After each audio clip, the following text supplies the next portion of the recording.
Okay, we are live. It is live at 5, which I think it rhymes. Welcome everyone to our family. Well, it's a naloxone training and community conversation about family support, but it also is a family because New Jersey has really been developing a harm reduction family. And some of us are here together tonight. So hey everyone. Hey, Hi. Happy Friday. Yes. The amazing Leslie Harrison is here, but we're figuring out exactly how to add her into the chat because we're learning as we go. So anyone who's on for Leslie, hang in there because she is coming.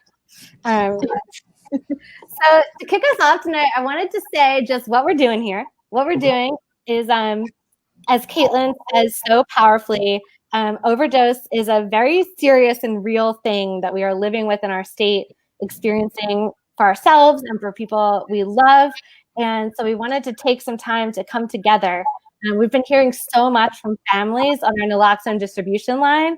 So we really wanted families in our lives to get to know some of the amazing supports that exist in New Jersey and to have a naloxone training. So I'm going to kick it over to Carol because Carol runs Families for Sensible Drug Policy and their family support program. And just want to let Carol also, why are you here tonight, Carol? And what is your work all about? Who are you? And why is your hair so beautiful? Jenna, thank you and New Jersey Harm Reduction Coalition for welcoming all of us so graciously. It really is an honor and a privilege to work with you side by side. And I thank the audience for wandering in during this global disruption that we're all experiencing. And you know what? We may be wanderers, but we're not lost. And I just want to read a few words from the wisdom teachings from the East and actually the West. And as a mother who is impacted personally by the loss of 2 children to preventable overdose, I'm here to acknowledge their memory with love and remembrance for all of the friends and family and significant others and children of everyone here who has invested their time and their heartache into advocating for a loved one and has run into obstacles and barriers. And we're really here to explore ways that we can work together and build a real community. And preparedness is really top of mind, and harm reduction, which is what New Jersey Harm Reduction Coalition teaches so prolifically. Caitlin is going to do a wonderful demonstration for you in a little bit about naloxone, but I'll just read a few words. Every crisis has a creative solution, and every adversity contains the seed of a creative opportunity. We seek refuge in our Sangha, which is our community of spiritual seekers. And for that, we will embrace a higher learning through our connection, through our unique strengths.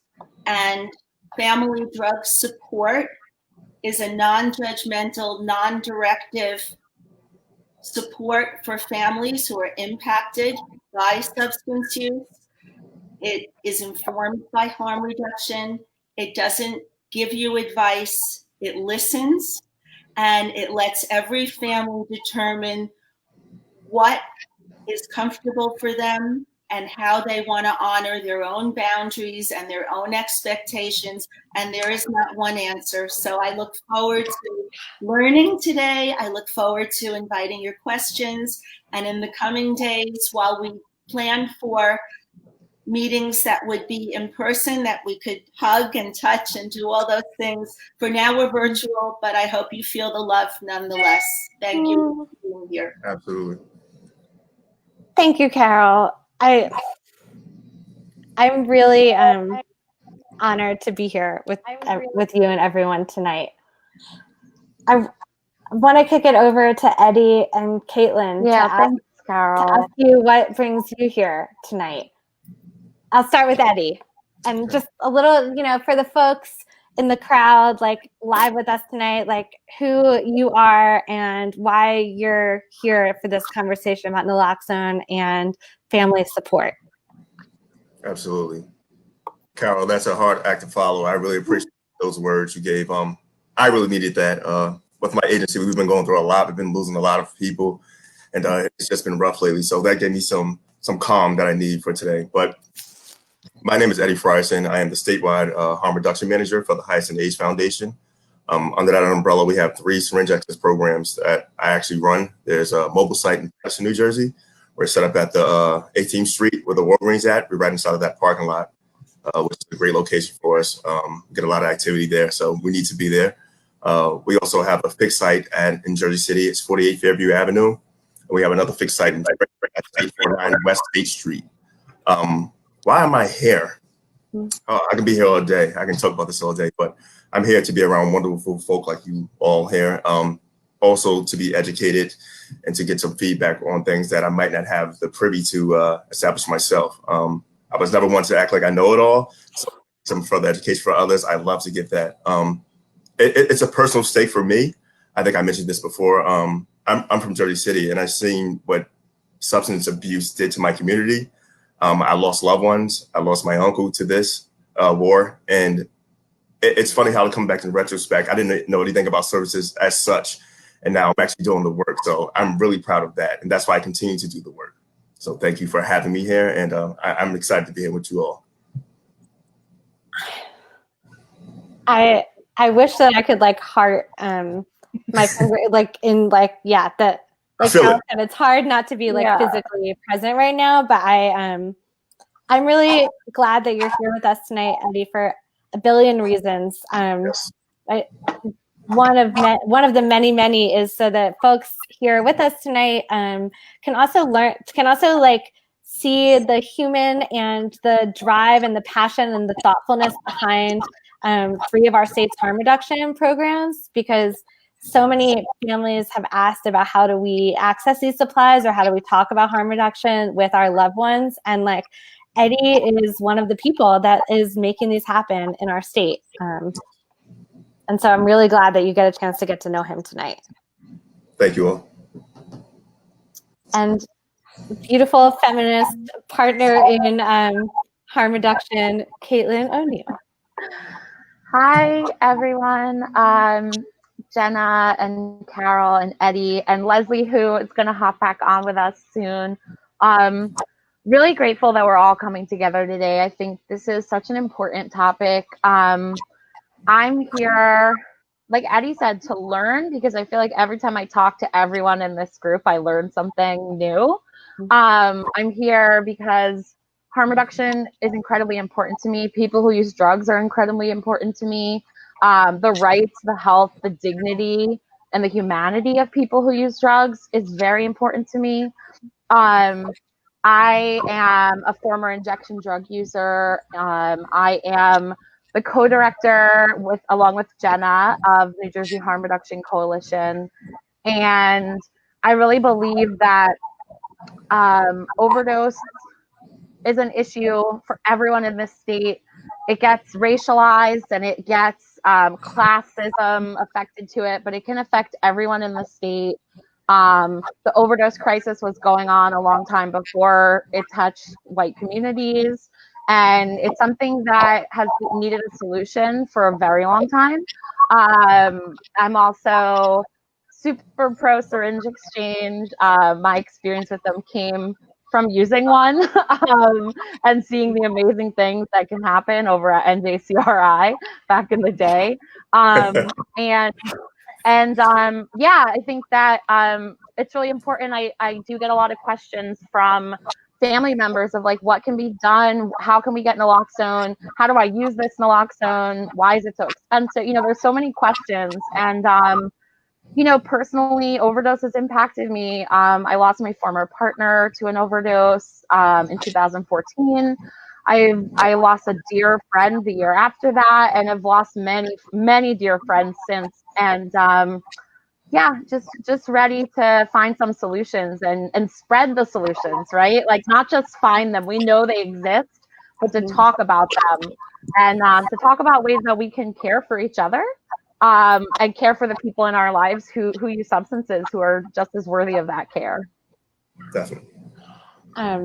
One of the times that when Carol and I first met, one of the ways we met is I was hearing from a family about how they were being encouraged. They were going to family support meetings and being encouraged to tell their son that he can't live at home anymore if he keeps using. And she said, the mom said, no, like I'm not. Then my son, on top of everything else he's experiencing, is unhoused. And like, I'm not going to do that to him. And the group said, well, then you don't care. You don't care about him then. Like, that's what he needs. And she knew that another way was possible. And in looking for resources for her, that's how I, in addition to a million other reasons, because people speak so highly of her work, that's how I met Carol. And for a little, because Carol is such a leader in family support, I wanted to ask you, Carol, what is out there for family support? How did you learn about this form of support? No, thank you, Jenna. Unfortunately, we learned the hard way. We learned when my boys were what I believe was experimenting only, and they had many other activities and interests, and they did well in school, and they played soccer, and they played music, and they made jokes, and they rode bikes, and they did all kinds of fun things. And because of the zero tolerance policies, the school mandated that anyone who tested positive for a substance be funneled into a one-size-fits-all intensive outpatient program where they were mandated to attend outside meetings that were not vetted, and nor were they supervised. And I worked my whole life in different businesses involving community outreach and working with doctors and their teams and understanding how systems that are patient-centered work. And I was actually outraged, but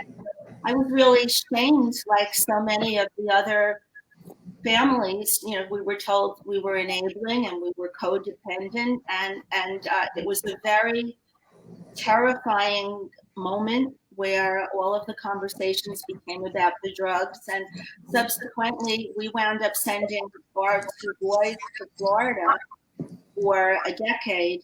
And we only need to look at the headlines to be informed of the greed, the corruption, the vested interest and agendas by a system that was really proprietary and is not regulated in any special way to produce outcome or to identify, individualized care or treatment. And my boys were actually doing very well. One got married and one was looking for work. He was a graduated full sail with a bachelor's degree. And because the streets are flooded with fentanyl, this became yet another nightmare, because each time they would check themselves, they would actually put themselves into detox if there was an issue. But because of the amount of toxicity now and their low usage, they would actually become more at risk by any encounter, which could be fatal. And this is what we battled. So I knew in short order I really needed a posse, and with the help of people like Mary Kay Villaverde and Stephanie Almeida and so many others that I can't even name right now, Dr. Andrew Jatarsky, we built a community in Families for Sensible Drug Policy. And wow, it didn't take long before people raised their hands and said, wait a minute, that happened to me. What? That happened to you? Yes, it happened to my friend. And, in short order, we began to see a world that became disrupted by multiple pandemics. We were seeing with our own eyes the public health crisis and the drug policy and the intersection between what is treatment and how can care be informed by not succumbing to a punitive measure. So, I'm really pleased to say that, while our journey, is unfathomable insofar as the overdose impact on any family, it's not something you move away from.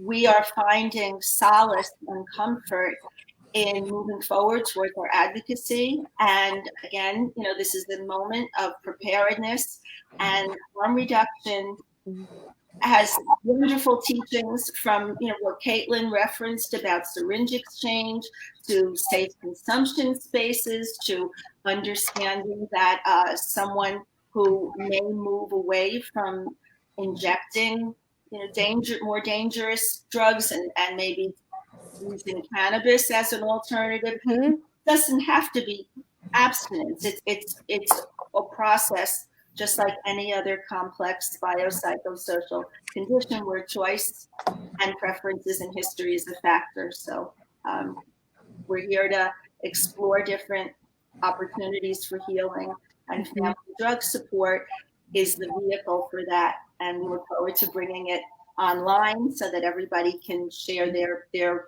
experiences and what works for them and what they're seeking insofar as their own personal goals. Thank you, Carol. And I want to say to everyone here with us tonight that we are following the chats. We have an amazing producer with us so any questions that you have or thoughts, ideas, things that you want to ask people with us here tonight, please ask away. And we're going to move soon to our naloxone training. But I wanted to, and Leslie is still on her way. Internet is it's an unfolding thing for all of us. So we'll see her when we see her, and we're so excited that she's going to be here. But I wanted to ask Eddie, what is harm reduction to you? Yeah, absolutely. Harm reduction to me is just absolutely simple. If I can put just being the individual where they're at, right? We can take all the colors out of it. It comes from a compassionate heart. So if we take out religion, race, class, and anything like that, if we want to help somebody, that's what we're doing. That's harm reduction, right? We're actually helping someone. One of the biggest things is taking the stigma and normalizing substance abuse is huge for our population that we serve, right? It has to look like that. It has to be in our schools, have to be in our elementary schools. We have to talk about it, and not so much the bad connotation next to it, right? Let's just have the conversation. Let's let our people be aware. So when I talk about harm reduction, I feel to myself that it's the next step to reviving your life. If we can be compassionate about it, we can put some steps in place, and we can actually ask our participants instead of guessing, because we do that a lot. They need. No, I like to get into the work of it. So I talk to my participants all the time. I said, what do you need? What helps, And just like Carol said, sometimes we like to rush treatment and they're not ready. So ask what you need, what will help you? How can I help you? I think that's the question we have to start asking instead of just guessing. We're going to put this program in place when somebody who has no idea, when you get that money in a different way, right? Through the state. I don't want to get it yet, but yeah, we can definitely. So I think that we got to start having the conversation. Substance abuse and treatment should be on billboards like you see McDonald's all the time. I think when we get to that place, we can actually have the open conversation where people can say, well, I shouldn't feel so bad about it. And in my line of work, what I'm starting to see when we normalize it, we have the conversation, and we're talking about family support, I'm starting to see actual mothers bring their daughters and their sons to the program, Yeah. If we take substance abuse out of it, one of the things in life, period, is being lonely. That's hurtful, that's dismissive. You're by yourself and you can't really cope with that. Then trauma and depression comes along with that also from being alone. So I think we have to have family and community support, then we can further support our participants.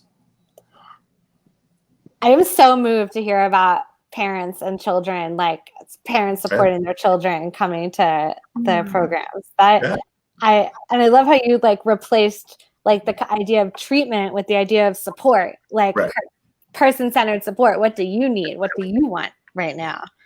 And I am a little bit at a loss for words because this is very emotional, because this is rooted in we're all here because of loss.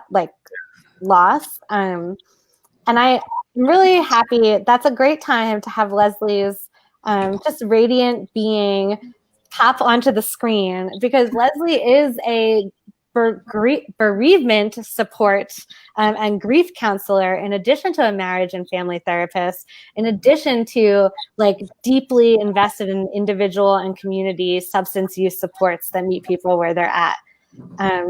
So Leslie, I'm going to super throw you on the spot. And so glad you're here.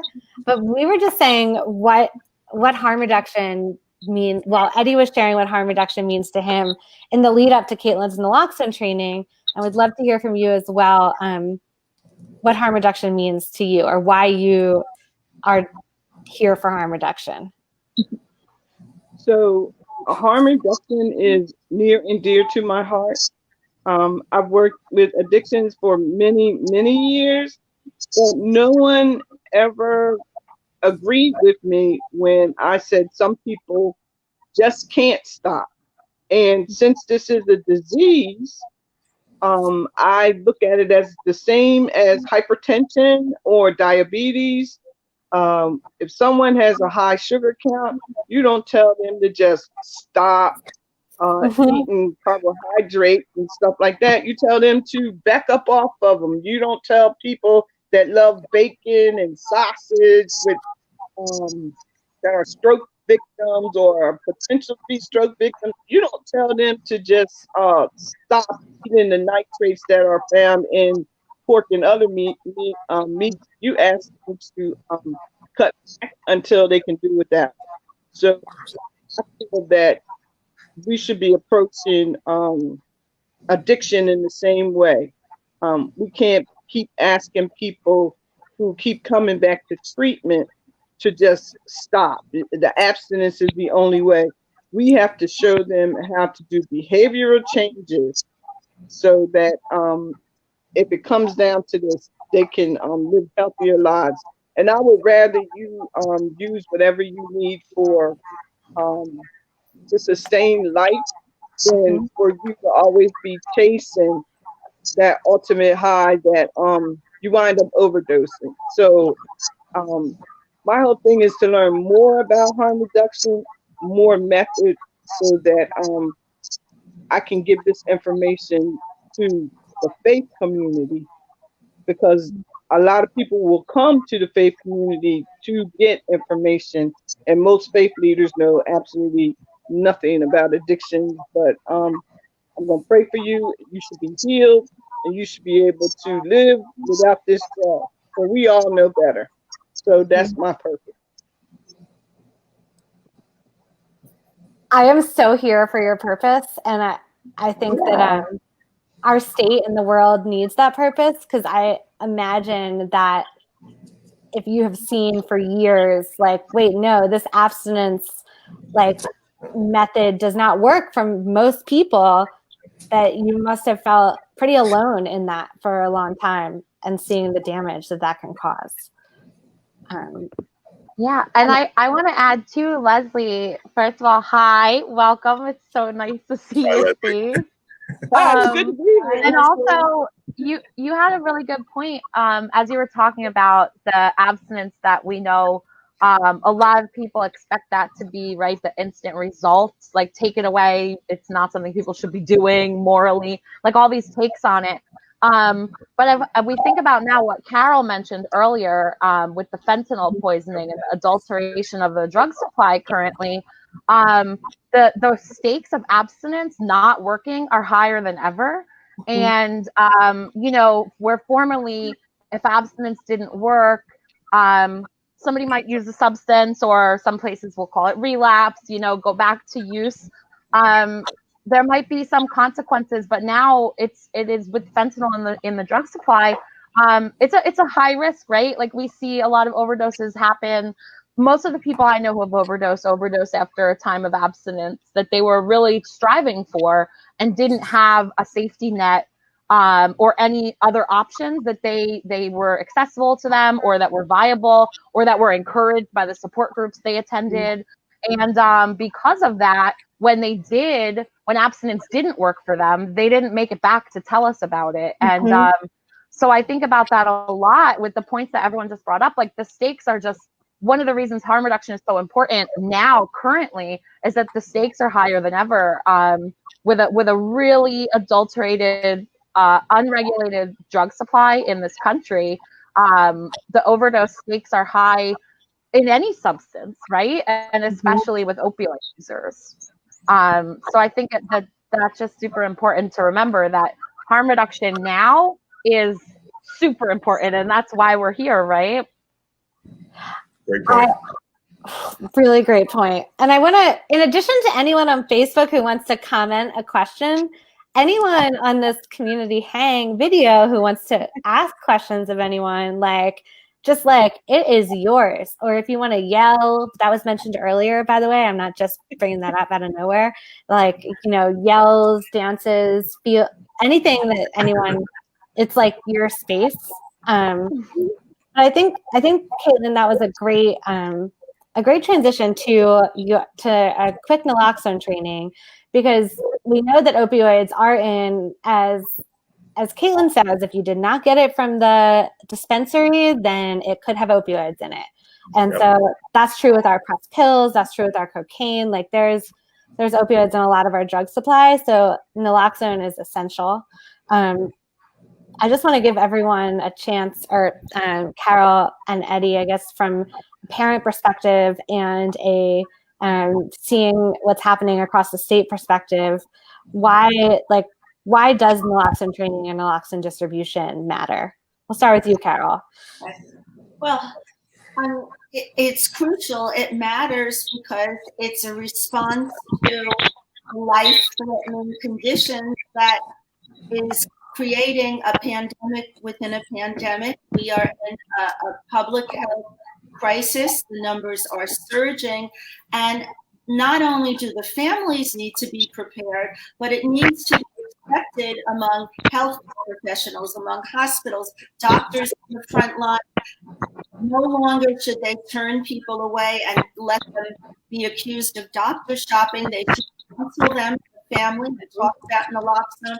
And by the way, we need to change the laws around this, right? Because if we're going to have naloxone, if we're going to have set up safe spaces, the families have already encountered enough hardships, enough exploitation through the rehabs and the other places that built insurances and their pocketbooks. We need some of that given back to us in the form of legislation and real change that's going to say, we understand that drug policy and treatment for substance use, and we want to not turn back the clock away from, since COVID, having certain regulations be relaxed regarding, methadone treatment or take-home supplies or waivers, and we need to see more of this. And everybody's got a champ for it. And family drug support is a support model created by Tony Trimmingham in Australia that has been in existence for 22 years. It's funded by government there, and he lost his son 22 years ago. Damien was lost to a heroin overdose, and he knew then that families needed support that was non-judgmental and that life-saving treatment, saving harm reduction tools had to be something that families could easily access. So he built a manual, he built up different tips, and in the coming weeks and days, we're going to share more of these tools and get them into everybody's hands so that they can begin to do the work for their own families. And we don't want to detach with love. We want to see together with love. We want to empower families to do what they feel is necessary. And we're asking our partners and stakeholders, our legislators, our lawmakers, to please join us, because we really need you to be side by side. And as Leslie expressed, faith leaders like Dr. Beyer, we're really excited to be working with him in the New Jersey Coalition, along with a team of academics and people from all demographics and all corners and camps. And we can do this. It takes a village, and we're going to make the family voice heard and move forward and forge ahead and create a frame for a post-COVID landscape that we can find harmony and peace and healing in. Carol, I think that was so compelling that Caitlin's cat came out to like, I mean, He's part of the combo. I'm so excited for the launch. I think families need what you're bringing to our state and beyond. And Eddie, can you usher Caitlin into her naloxone training? Like, why naloxone? Why naloxone? Simply, so I have two reasons why naloxone. We've seen this movie over and over again, and the question comes up all the time: why must people continue to die? Right? When we actually have something in place that can actually save their lives. We see generations that have been passed away from this disease, and we continue not to put the policy in place. And like Carol said, talks about legislation, break down these barriers so that Narcan can be accessible to anyone at any time. Also, number two, it actually works. I can't say enough how many clients came in and said, "Well, I saved someone here, I saved someone there," and they're actually able to work outside of it. So I think sometimes we take our clients for granted and don't respect the talent they actually have and the education that they actually have also. So our biggest avenue for our programs in totality is word of mouth. Our clients are our backbone. They get out there, they say what this is, how you can access this, and it works all the time. I had one of my staff members in the Trenton office. She totally told me where she stays. She saved 3 people in 1 week with naloxone. So it shows that there's a huge problem in the state of New Jersey. And if we have naloxone, we actually save lives simply. And that's what it should come down to. There shouldn't even be a bigger conversation about it. If we can save lives, we put the pieces in place to save lives. And we're not doing that right now, but we're trying. We're taking small steps. But I'm excited about the future. That's such a great intro, Eddie. And yeah, your client sounds awesome. We hear that too a lot with outreach, like people who tell us like, hey, we revived so and so, we saved this person. And I think it's also, naloxone can be so empowering too, because it is the power to take care of your community, whoever your community is, whether it's family, friends, using partners. Naloxone is power, right? And power makes you feel like a human being sometimes, right? From my experience, having a little bit of power, having a little bit of people trust me to do things feels good. And that was a really great tie-in. We're gonna do a quick overview of how to identify an opioid overdose and administer naloxone. And just before I get into it, if anybody is confused, naloxone is the same thing as Narcan. Narcan is just a brand name for it.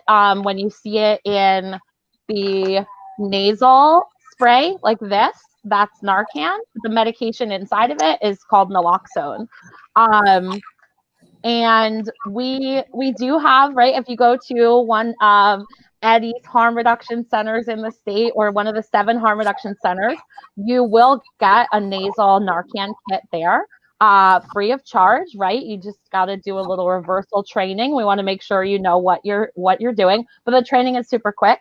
If you receive naloxone from us, there's a small supply of that nasal, but we actually have the intramuscular, which the kit will, where's my camera, look like this. And what's inside of that kit is 2 doses of naloxone, which is this tiny little liquid here, and 2 sterile intramuscular syringes right here, and a set of alcohol swabs. And the intramuscular naloxone is the same exact medication. It goes in similar to where you'd put an EpiPen, or where you might receive a booster shot, something like that. And it doesn't go into a vein unless you're a nurse in the hospital, you are at a supervised consumption site. But for us and for our community, right, we just inject it right into the shoulder or right into the hip. So we get a lot of questions about IM naloxone, but it's super safe and it's super affordable for us to spread widespread naloxone access throughout the state. So we'll just get right into it. Jenna, if you want to go to the first slide.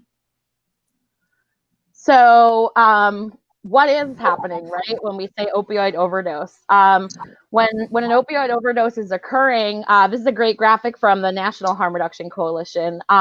When an opioid overdose happens, it's when someone's taken more drugs, more opioids than their body can handle, and actually the opioid receptors become blocked, and those receptors are also part of the part of our brain that affects our drive to breathe. So when they're overloaded, an opioid overdose is a respiratory event, which is something that I didn't know before I was trained in naloxone. And I had overdosed, right? And I didn't even know what it was. And so what naloxone does is naloxone fits perfectly right on that opioid receptor, and it comes into the body and like boosts it. It's a great little diagram here. It just pops it right off the receptor and replaces it and allows breathing to continue. And it's very simple. And so that's the magic behind this little medication. And naloxone is a medication. It's nothing more, nothing less, right? So we can go to the next slide. It's a medication, but it's also an extremely safe medication that has no adverse effects unless it has no adverse effects for someone who doesn't have an opioid in their system. And if someone has an opioid in their system, then what it will do is exactly what Caitlin just explained. It's so safe that doctors use it on babies sometimes when they're born, and we really avoid using a lot of things with babies. So that's like an example of how safe it is. But it's soon to be over the FDA is working on getting it over the counter. Like I cannot stress enough. It is so safe. It's so safe. Okay. It's super safe. And in New Jersey, there's a standing order that says it's legal to have without a prescription. You can possess it, you can carry it, you can use it. You can get it in a pharmacy without a prescription. You can get it from a harm reduction center without a prescription. You can get it from New Jersey Harm Reduction Coalition without a prescription. You can get it from Carol or Leslie without a prescription, right? You can get it from any of us. And so yeah, that again, like attests to how safe it is, because if it wasn't safe, it wouldn't be that widely available. So if you think that someone is overdosing, and we say no matter what drug you believe is involved, because like Jenna said before, there can be fentanyl analogs adulterated in other substances other than heroin. So we're going to assess the signs, and we're going to look for, are they breathing? Are they responding if I shake them or if I call their name? Can they respond? Are they trying but can't? Is their skin, especially lips and fingertips, discolored? And during an overdose, the discoloration happens because oxygen is lacking to the brain. Paler skin can tend to turn a bluish color, and sometimes darker skin can be like a purple or grayish color. So there is subtle differences. And then if yes to some of those questions, we're going to first try to stimulate them and wake them, call their name, shake their shoulder. A really great trick is to take the flat part of your knuckles and rub it into their sternum. So I want everyone to do that right now with me. Take your knuckles and rub it right into your sternum and feel that does not feel super comfortable, right? So if you are able to jump up and wake up, that's probably going to happen. And then you can say something to them that they might not want to hear if they can hear you. I'm calling 911, or I'm going to give you Narcan. And if they're able to respond and you say, I'm going to give you Narcan, they're waking up, right? That's my rule of thumb. So that would be the time if they're not overdosing and they're just in a really deep nod, you will know then whether or not they respond to those stimuli. Because it's not pleasant. Like, it's not fun to have opioids knocked out of those receptors. So for the fun of it, yeah. Mm-hmm. So we can move to the next slide. And this is just a little graphic to remember the signs. You'll be able to tell if they're overdosing. Some of the signs, like I said, slow, irregular breathing, pinpoint pupils, blue and gray or purple lips or fingernails. If they're unable to stay awake, like they're waking up but they're falling right back out, that's another sign. If someone seems like they're in a nod and their skin is super cold and super clammy, that's another. And sometimes it can be in a choking, like a breathing that's a rattle or a vomiting. So it's important that we need to get them oxygen right away. And I always say though, like, don't panic. People get worried. Am I going to be able to actually do this? You're going to be trained right after this. So we'll go on to the next slide. Thank you for training us, Caitlin. Well, thank you for listening, and thank you for the people that have trained me. And if there's no response from, we went too far. There we go. If there's no response from them, we're going to begin the reversal. I call it the reversal. We're reversing the effects of the overdose. If there's someone else at the scene with you, you can ask them for help either by starting rescue breaths or by calling 911. We want to make a note that when we're calling 911, I'm not going to assume that this person is overdosing, that they took drugs. It's really great to just say, just tell them someone has stopped breathing. I'm with someone and they're not responding. I'm with someone and they're not breathing. And that's for protection for that person, protection for yourself possibly. And just because we really can't say, right? Like unless I literally watched it. So it's really good to say, this person has stopped breathing. We would like an ambulance. And I want to make a note that during COVID, people have been, yes, no, maybe not within rescue breaths. We've seen some police officers not give rescue breaths during reversals, and this is scary to me. Our naloxone kits, they come with a disposable CPR shield that is not foolproof, but it is a barrier, right? It's a one-way barrier that you can put over someone's face and still get a rescue breath into them. Some other harm reduction organizations have found that you can still breathe through your paper mask. You can get a breath in through a piece of cloth. And it's really up to you to assess whether or not you're comfortable giving a rescue breath. But again, it's a respiratory event and breathing is the most important thing. So that's just my little note for COVID, because there's a lot of rumors and things like that. And for me, I'm going to give a rescue breath because my first thought is not it's COVID happening. My first thought is someone in front of me is possibly not alive right now. But again, if there's someone from your household or someone you hang out with regularly, it should be pretty safe because you're in the same area as them. If it's someone you're unfamiliar with or a stranger, that's what the CPR face shield is for. You can contact us and we'll get you some of those if you don't have them or you're worried. But they do come in on naloxone kits right now. And rescue breathing here. Oh, sorry. I was just going to say that harm reduction means that something is better than nothing. So it's like still do the naloxone. Still do the naloxone, like no matter what. And maybe just think about too, like beforehand, like after this training, think about, okay, I have naloxone. I can carry naloxone now. Like what would I do? Like just think about the CPR shield and just just kind of go through it in your head a little bit because it's true. Caitlin, can I ask you a question? Yeah. So I know a lot of times, so there's a lot of steps to this, and of course, someone's overdosing. This can be a traumatic thing, and people can get flustered and they're fidgeting and things like that. So I usually tell people, don't overthink it. You know, if you can't process all the steps, and use it. First of all, use the and your professional opinion. Would that be the most important step also? Absolutely. Getting naloxone into the person, right? Yeah, right. That's good advice. Yeah, like naloxone, administer the naloxone, and then figure it out, right? Right. That's and you can't mess it up. That's the beautiful thing too. You cannot mess it up. That's a really good point. And because we've naloxone, sometimes everybody's body responds differently, right? So like naloxone, sometimes with the IM naloxone, someone can respond without rescue breathing. What the people where I did see the police not giving rescue breaths, 4 doses of nasal Narcan revived him, right? So he was still, the person was still okay. But so there are options, exactly, like and we'll send you, each kit we have comes with 2 doses, and what you distribute at the harm reduction centers is 2 doses, right?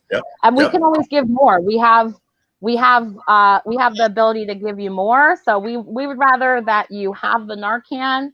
And like you said, just get the Narcan in. That's a good point. Get the naloxone in. I like that. Use it. Yeah. Yeah. Eddie, that is a great point. And that's the next step is really just administer a dose of naloxone. And if it's a nasal spray, you're going to use it on them just like you would like a Flonase kind of thing, like a saline spray. And if it's the IM, I understand some people get a little syringe phobia. There's a lot of, stigma that can come with it, but it's super easy. And if anyone's ever given an animal medication or gone through in vitro fertilization or hormone treatments or has diabetes, it's very similar to that. So you don't have to find someone's vein or anything like that. With the IM naloxone, you have the syringe. It's my little tester syringe. And you're going to just put this into the vial of naloxone. You're going to, I'm trying to see where the camera is. You're going to draw up the liquid. You're really good. It's hard for me to see myself. You are going to draw up the liquid in your vial of naloxone. Sorry if I'm blocking it, but it requires 2 hands. And you're going to titrate and just kind of get the bubbles out. And then you have a dose of naloxone that is ready to go. And it's going to go again. I'm not going to give it to myself, but it's going to go right in this part of the shoulder or in like the meaty part of the outer thigh. And you just kind of like, feel around, make sure you feel some muscle and go right for it. We can go back to the shared screen because there's actually a good graphic about what the angle that you want to hit. Oh no, what direction do you want me to go? Are you sharing the screen still? Yeah. Okay, I couldn't see.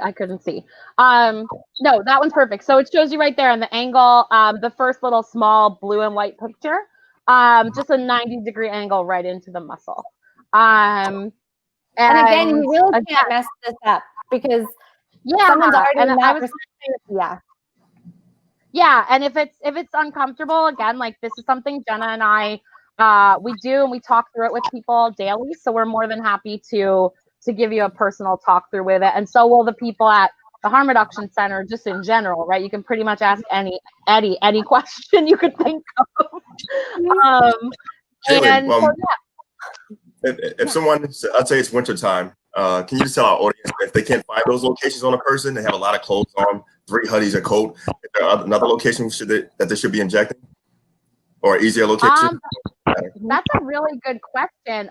We generally want like where we know there's definitely going to be a muscle. Right. So that's why we say like the shoulder or the butt. But the butt or the outer thigh, you could go through a piece of clothing. Okay. Like a pair of pants. You could do that if it was really in a pinch. Yeah. And when I say you mess it up, partly what I mean is you can't hit. Like go for the shoulder, butt, or thigh, go through clothes, but you're not gonna do it in the wrong. There's no wrong spot because you can't hurt someone with this. If it was in a vein, they would be fine. You did like their body wants this, and like they're not responding to the sternum rub. So whatever you do is better than nothing. So as Eddie said, maybe we can all say it. Wait, what are we saying? Use it? Just use it? Use it. Use it. Use it. We'll get t-shirts, okay? Just use it. Yeah, just use it. I like that. I'll wear that. So yeah, and that's a good point. Like it can go, it's an intramuscular syringe is an inch. The one that we give out is an inch long. So it can definitely go through a pair of pants. Right. That was a great question. Yeah. So you're gonna after the dose of naloxone, we're just gonna go right back, Jenna, back a little bit. If they're not responsive after, you can give some rescue breaths. And again, if during COVID you're opting out of that, you're gonna still continue to like rouse them and try to wake them up. If they're not responding after about 1 to 2 minutes, that means they're not breathing on their own. We're going to administer the second dose of naloxone. If you have called 911, we're going to hope that in New Jersey, there's a commitment to try and get a responder there in 5 minutes. We're going to hope they've arrived at this point, but we can't guarantee that, which is why we want you to have naloxone. If they're not responding after the second dose, again, if you know somebody is using a high level of opioids or fentanyl regularly, we can give you more than 1 naloxone kit, so you have a couple doses on hand. But generally, like reversals with Narcan in the right amount of time, they're waking up, right? It might be 4 doses, it might be 2 doses. Don't give up after 1 dose. That's what I always tell people. And if you use all the naloxone you have in your house reviving someone, then we'll get you more. Like that's it, right? Don't hesitate. There's no shortage of naloxone. If you have our information, we'll always get it to you. So we can go, the next one. And so what we want to do now, like when someone becomes responsive after an overdose is jarring and confusing, and naloxone removes the feeling of opioids from your body for the 30 to 90 minutes that it's working. So the person who's just been revived is going to feel a little funky. There's a lot of rumors that people punch cops in the face and all this stuff. Like, I've seen people angry and confused, possibly even emotional. And if someone is angry and confused, I believe in explaining to them what happened and treating them like a human being. And that can generally make a big progress. So we're going to tell them, hey, you were overdosing and I just gave you Narcan or I just gave you Naloxone in response to your overdose. They might say that they can't see medical care. They might say, don't call 911. I can't go to the hospital. I can't, because there's a fear, right? Police come when we call 911. New Jersey does have a Good Samaritan law, but that doesn't always factor in the moment. There might be some fear involved. And what we tell people and what we suggest is like, offer to stay with them or see if a trusted friend can stay with them if they don't want medical care. Again, what I think is best for someone might not be what they believe is best for them. So I can't force someone to go to a hospital after an overdose.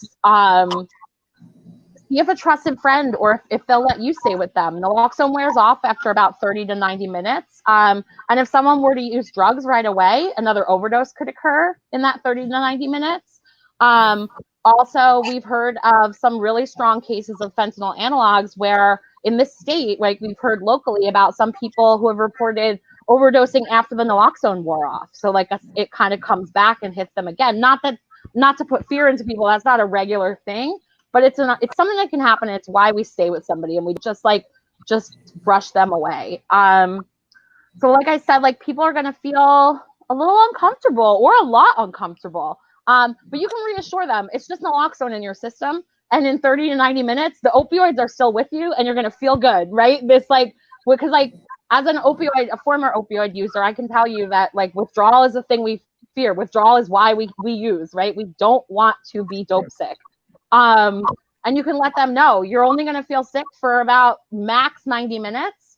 But your symptoms will go away. The opioids are still with you. Like, please, like hang out with me or hang out with your friend. No need to use right now. Right. And whatever happens after that is their choice. There's still drugs in their system. We're going to try to support them and encourage them not to use and just wait it out. It's really, like I said, important that they don't use drugs right away, because if like my brain might tell me I'm feeling really sick, I'm going to use the rest of my stuff, right, and not feel sick. But we want to avoid another overdose and another whole situation. So we're just going to explain that to them again. Instead of yelling, instead of, demanding and things like that. It is difficult, especially when it's a family member, a loved one, a partner, a child, a parent, a sister. It's difficult. And that's why we talk about it now. And that's why we're talking about it here, right? And yeah, there's a little thing at the next Naloxone website that's super cute, and it says, pat yourself on the back because you just saved a life. So yeah, you can do that after you've done this. And this is our information, which is on our Facebook anyway. And it's ways that you can get in touch with us to receive a free Naloxone kit. If you're not able to get out to one of the harm reduction centers, we can mail you one directly. And we can mail anywhere in New Jersey totally for free, however many Naloxone kits you need. We can also mail fentanyl test strips and other harm reduction supplies, some safer using supplies. It's totally confidential, and we don't limit the amount that you can get. So yeah, thanks. Unmute me. Great job, Caitlin. Amazing work. Caitlin, that was you're amazing. And one of the things that I thought of while you were talking about how we can mail anywhere in New Jersey is that we really try to get naloxone to the folks. You know how like some friends you're like, that's the person, like, you know, I wanna like know anything about the beach, like I'm gonna talk to Jenna or whatever. Like some people are like, if you're that person that people look to for like, yeah, like do you have like you support the people around you? Like if you want a bunch of naloxone to get like Carol, like I can see Carol being like, I have cookies and I also have naloxone. Like when if you come visit me, because I'm that person. I look out for the people around me. Like we also want to get naloxone to those people in the world. So please let us know if that's you. Yeah. And yeah, I think it's also important. Yeah, like Jenna said, like sometimes you might not feel comfortable walking into a pharmacy, or even walking into one of the harm reduction centers, even though I can say it's the friendliest people you'll meet in the state. But if you don't feel comfortable, right? Sometimes stigma, people seeing me walk in there, there's a lot of reasons that I might not feel comfortable. This is an alternative way to get it to you. We want to make sure you have it. But also sometimes, like Jenna said, if you're that person, you're the community, right? Like the community caretaker, your friends all look to you. Like my friends always joke around. I have one friend who's like the mom of the group, right? If you're the parent, you're like the honorary parent of the group. If you want to have some naloxone, we encourage it, because your friends might be more comfortable asking you for it than asking me or Jenna or Eddie. Like we're awesome, but also maybe not to someone for some other reason. And also that's just more naloxone in the world. That was a joke, by the way. The point is like people you trust is really who you should be able to use this from if that's what you want.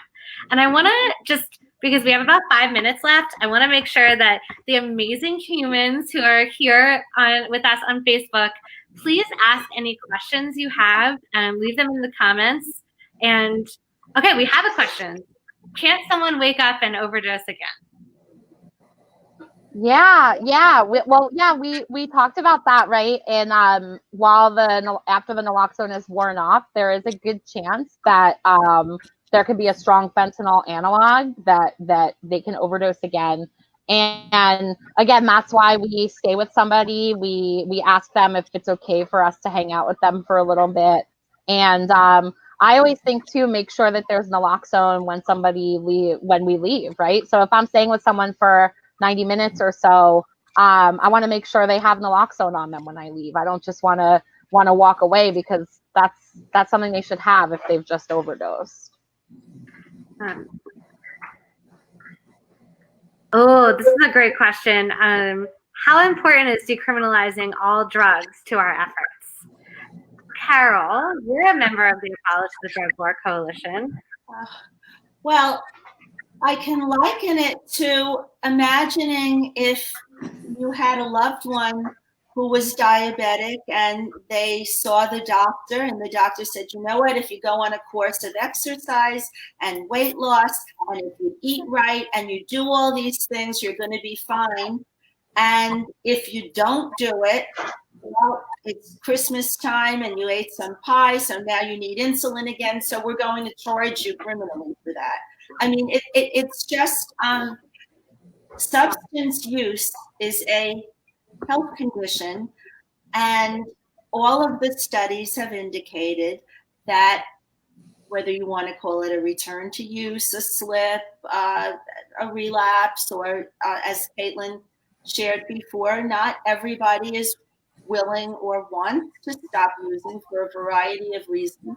You know, people use drugs for reasons. Usually there's an underlying trauma or mental health aspect to it. And it wasn't until recently that we even embraced the thought of actually giving someone who uses drugs a therapeutic platform, right? What we were always told is, oh, they have to be clean. Well, that's silly. We don't do that in any other health condition. So decriminalization is key. Reforming drug policies is key. And in this moment where we are dealing with, pandemics and outbreaks and all of these challenges to our mental health and to our physical well-being, you don't have to be for drugs to be against the spread of communicable disease, right?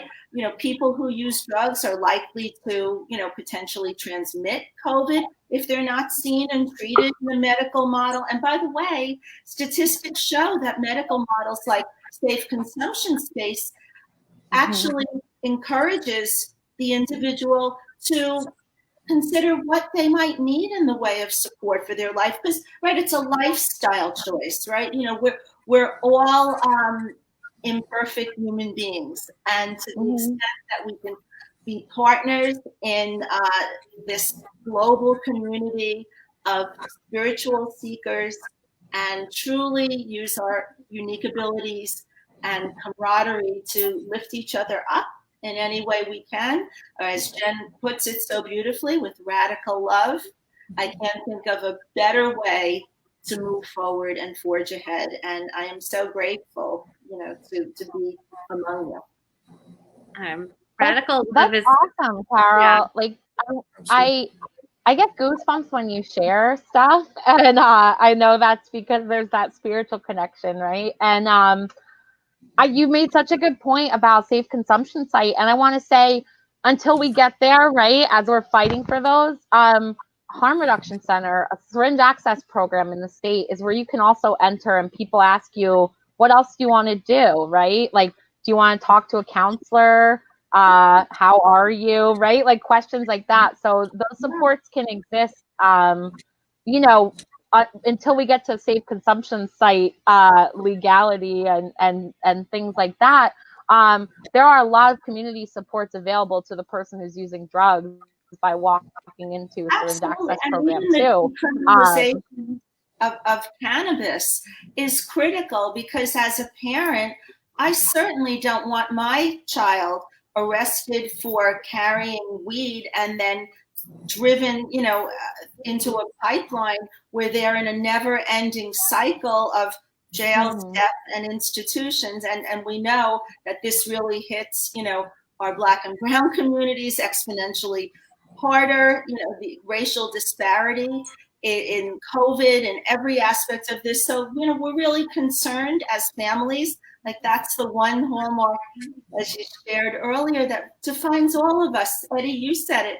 Whatever we are, we're all a family. So we can be a family and a community of enlightened individuals who can support one another and make sensible choices based on compassion, science, and humanity. Yeah, absolutely.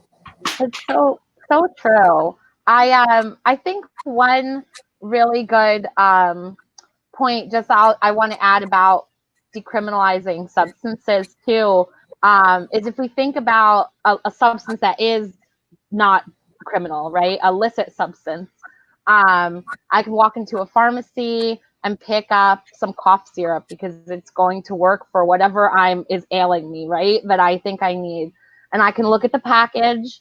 I can read the ingredients. The ingredients have been approved by the FDA. They've been, thoroughly vetted before they're put into that medication. I could decide whether or not the ingredients in that are something I want in my body, or they're not something I want in my body. I can decide if that's too strong of a medicine for me, and I want to maybe just go to something lighter. Maybe I don't need a cough syrup. I just want a cough drop, right? I have a lot of options because those are legal medications, illicit medications. And with substance use and an illicit drug supply, there's no regulation, and anyone can put anything into what I purchase, and I have no way to know what it is. And that is a major reason, like we said, for overdoses. So yeah, part of decriminalizing the drug supply is a way to end the overdose crisis too. Yeah, really quick. I'm sorry, Jenna. Really quick. Let's talk about also the trauma that it creates also, right? So in the U.S., we incarcerate so many people, and it's just for substance use, right? But the individual has to become someone else while they're incarcerated. now. So you created another monster. Now you might create a hardened criminal seriously now, because you have to do what you have to do to survive in some prisons, you know? And so what's the trauma look like now? How are we treating that trauma when they come out of jail now? Those systems aren't set up either. So we're penalizing people and them up and calling them criminals because they use a substance. And now we created trauma on top of trauma on top of trauma. So we have to address that also too in our system. Yes, yes. We put people in places that they could never get out of because they start out in a small box, but then that small box keeps getting put into another box, and they just can't get themselves out of. But with the decriminalization, more services will be available. More people will have a different opinion of the whole situation, and so much will change just with the mindset when you take out the criminalization of it. Leslie, you joined back in with a great that was so powerful. and Leslie, we got a question while you were briefly away about any suggestions for when someone says, "I'll pray for you." What was a polite response to encourage harm reduction measures as opposed to prayer? Is the question. I know you heard that, Leslie. See, I usually tell people to get away from me, but yeah. I'll pray for you, but what are you going to pray for? What are you praying for this person? When somebody says they'll pray for me, I really ask them, what are you praying for me for? Because I need to know whether you're friend or foe, because some people that pray for you, they're not always praying for success for you. So I think, and nobody thinks about it that way, but I do. But a polite response would be one to ask them what are they going to pray, or if they say I'll pray for you, give them specific things that you would like them to pray for. You can ask them to pray for more harm reduction workshops, pray for the decriminalization of drugs.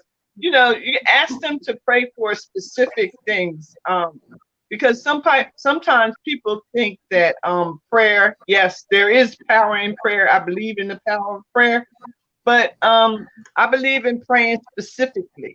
So if you're going to pray for me, we need to know what we're on one accord about and what you're praying for me for, because prayer does change things, and we want it to change to the positive. We want it to change so that the person is healed by their mind, their body, and their soul, because people who believe in prayer believe in God as a three-dimensional being. And so if God is three-dimensional and God created us, we're three-dimensional. And so the prayers need to cover all dimensions of our very existence and the things that are around us. Well said. Wow. That's one of my soapbox things. Yes. I love it. I got goosebumps from that. I love that. And I wanted Mary Kay. I apologize. I just said your name out loud. We don't have a comment kind of policy around saying names, but Mary Kay shared with the group, we don't pray for the hungry. We give people food, and we can, yeah. And I love it. If you're going to pray for me, please pray for food and also give me food. And I wanted to ask the group to, there's so much more things I wanted to get to tonight. I wanted to talk about, I wanted to hear from Leslie about grief in the family and how do we process difficult experiences, especially what Eddie was saying with the trauma of the box and the box and the box of criminalizing, and especially our Black and Latinx neighbors and loved ones with drug criminalization. But I know that we're not out of time, but out of time for this conversation. We'll have to do part 2, right? Yeah, we'll have to do part 2. That's right, we'll do part 2. But like, if you were going to pray, if you were going to make an ask for harm reduction or for people or to whatever three-dimensional kind of existence in our lives that you like have faith in, what would, like, I wanted to ask everyone on the call, like, what your prayers would be. So my prayers would be for the person to understand themselves so they can maybe get to the bottom, get to the root and understand what is going on in their body and why the drug is filling this void. Why their propensity for this this yearn, this need.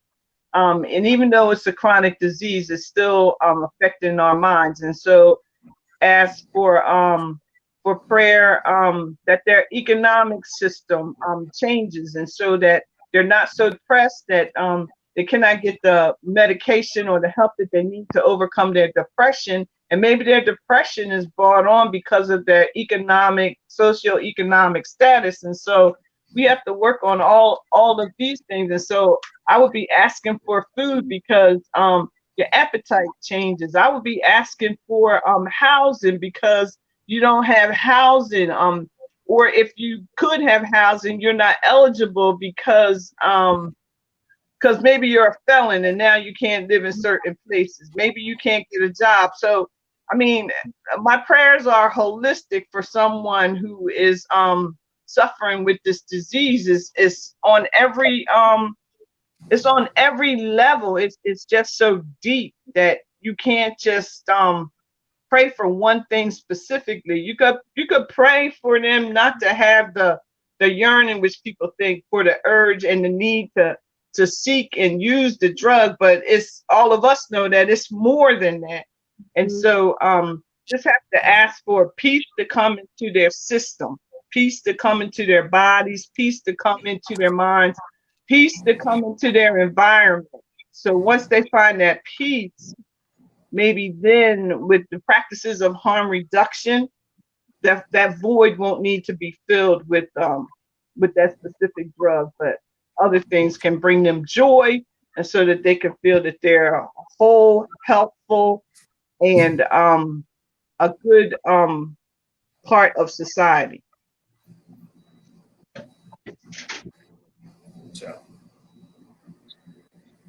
Leslie, thank you. How do we follow that, right? We're going to go around the That was beautiful words, Leslie. Mm-hmm. Powerful. Carol, what would your, or Eddie, what would your prayer or wish be? Out of this, you mean? Anything, actually, that you want it to be. No, I just believe with that. I always say this, it takes everyone, you know. We can't shy away from the work, you know, and sometimes it can be stubborn. You can get knocked down, but we have to keep pushing. I won't use the old cliche, but get back up. We have to keep doing that.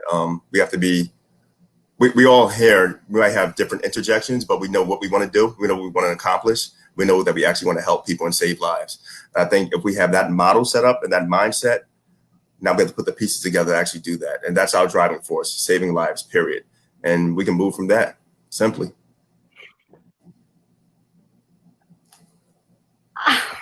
I'm thinking of this person quote. I don't know who said it, someone famous, someone will know, but that like each person we meet has an inner life as rich as our own. And I think about that like so much with harm reduction of like Eddie was saying before, of like, you can't just say to someone, oh, well, you need this, this, or this. Like, my inner life is so complex. I have so much happening, and so does that person in front of me. And like, I guess my prayer is for a world that like respects and listens to and like sets up for success in every way. Like that person, every person in like the full complexity of like their like being. And our drug war is ass backwards. Like it does the exact opposite of that. It's like, what obstacles can we put in the way at every step of this person's pursuit of well-being?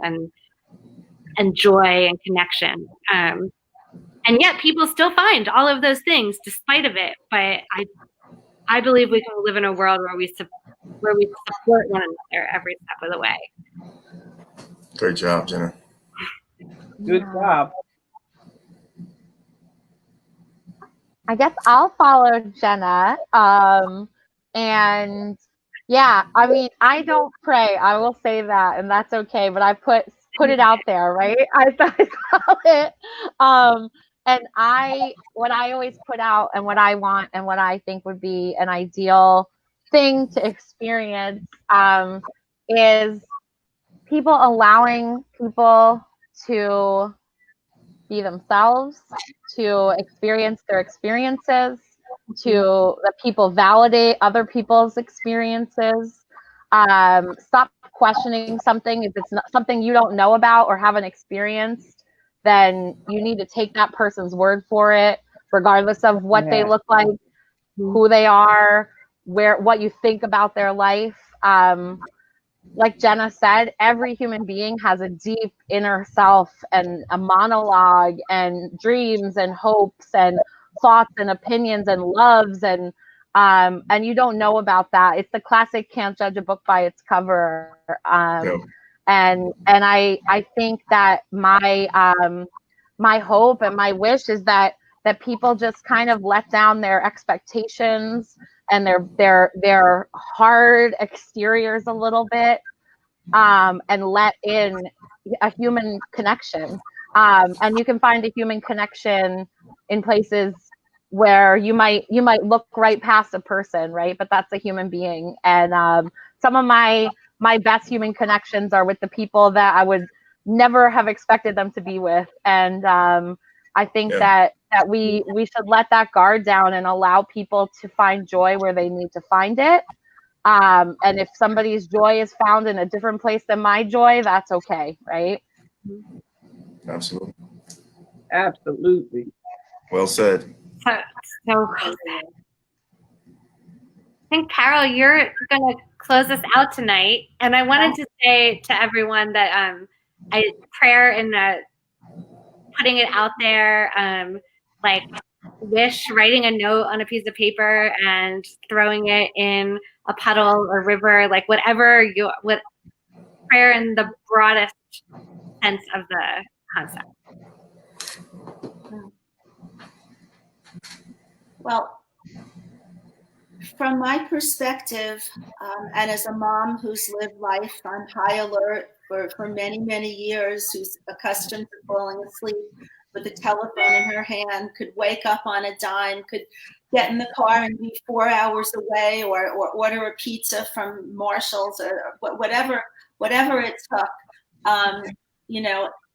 I understand, fast forward to now, that my children's lives count for something, and we all count for something. And as a nation, we are suffering from an epidemic of moral despair, and it permeates every demographic, every job, every person on this earth is feeling the stress and the pressure from not having safety as something that you keep in the back of your mind while you skip off and embrace the day. But we are consumed, we are fearful, we are frightened of the unknown. So what I pray for is that we all take a breath, a cleansing breath. We look around, we see what's so, and we make sensible choices to normalize drug use in the way that we've normalized other health conditions. Yes, there's prevention. Yes, there's experimentation. Yes, there is problematic drug use. There are categories and there's a range.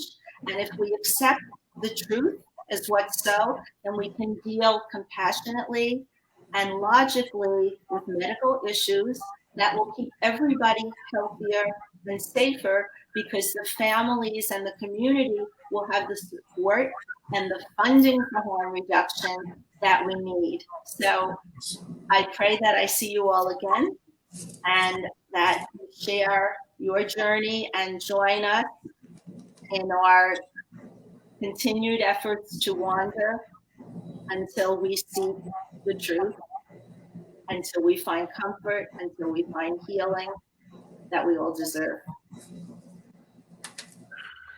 Great job, Carol. Awesome. Wow. With I want to give everyone on this panel a big hug, a big distance hug. A big distance hug. And on Facebook, Moderating. give you a big hug too. And Elizabeth, thank you so much. We're gonna end the broadcast, but we are here. And please join us, ask us questions, reach out. If you have questions about families, about faith communities, about harm reduction centers, about naloxone distribution, about leadership of people who use drugs, about ending the drug war, any healing collective traumas and political healing, the harms our policies have done and continue to do, and how we need to move forward together. Please reach out. And we'll keep this pinned to the Facebook page. If there was a question about a naloxone training or a question that you weren't sure about, there's a good chance that one of us answered it already. So yeah, we'll keep this pinned so you can go back and look at it. Nice. Good night, everyone. Have a